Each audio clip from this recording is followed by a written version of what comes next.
धर्म प्रेमी सज्जनों नमस्कार। अब मैं आपके सामने एक और अपनी व्यथा सुनाने आया हूँ कि मैंने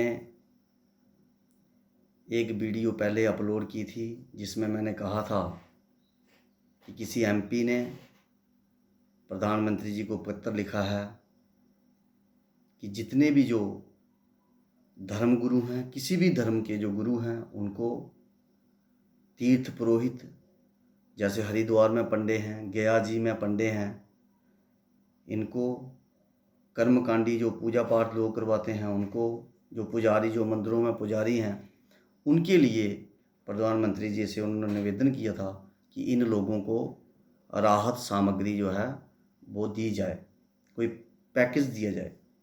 मुझे भी उनका विचार बड़ा अच्छा लगा। मैंने भी कहा कि इनको राहत सामग्री मिलनी चाहिए क्योंकि इन लोगों का कोई नौकरी पेशा तो है नहीं, इसी काम पर ये निर्भर हैं।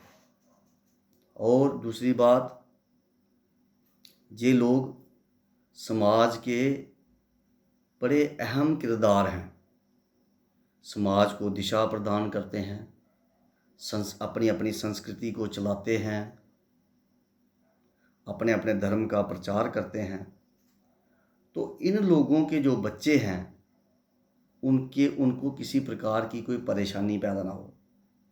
तो मैंने प्रधानमंत्री जी से निवेदन किया कि इनको जल्दी से जल्दी राहत सामग्री दी जाए।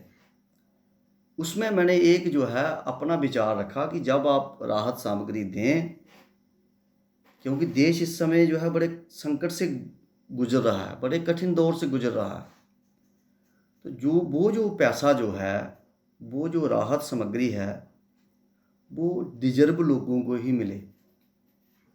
क्योंकि कुछ लोग ऐसे होते हैं जिनके पास पैसा बड़ा होता है लेकिन वो ले लेते हैं। तो मैंने कहा कम से कम जो है इनके खाते जो है अच्छी तरह से चेक कर लिए जाए, बैंक अकाउंट।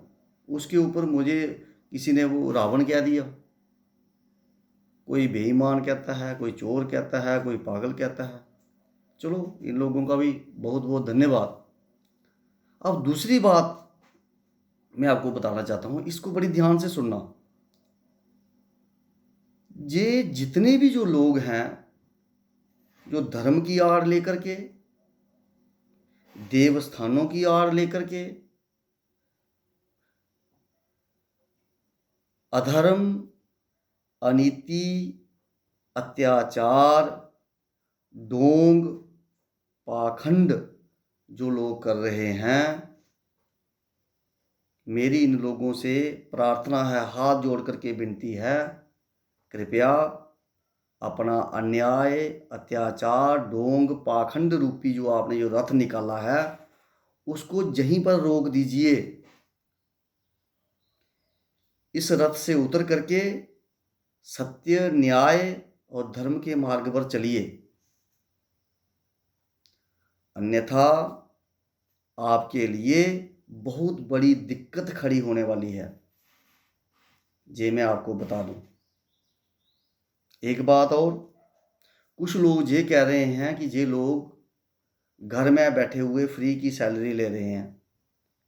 मैं प्रधानमंत्री जी से निवेदन करता हूं कि इन लोगों का खाता सीज करने से पहले मेरा खाता सीज करें। जहां पर देश हित में उस पैसे की ज़रूरत पड़े, वहां पर वो पैसा लगा दिया जाए और मेरे घर की भी तलाशी ली जाए। घर में भी जो पैसा मिलता है उसको भी देश हित में लगा दिया जाए। मुझे बहुत अधिक प्रसन्नता होगी कि हमारा भी कुछ देश के लिए योगदान हुआ है। आपने मेरा वक्तव्य सुना, बहुत बहुत धन्यवाद। क्योंकि फ़ोन के सिवाय मेरी और कोई बात सुनता भी नहीं है। आप आशीर्वाद देते रहें। चलो, एक नए युग की शुरुआत करते हैं। जय हिंद, जय भारत।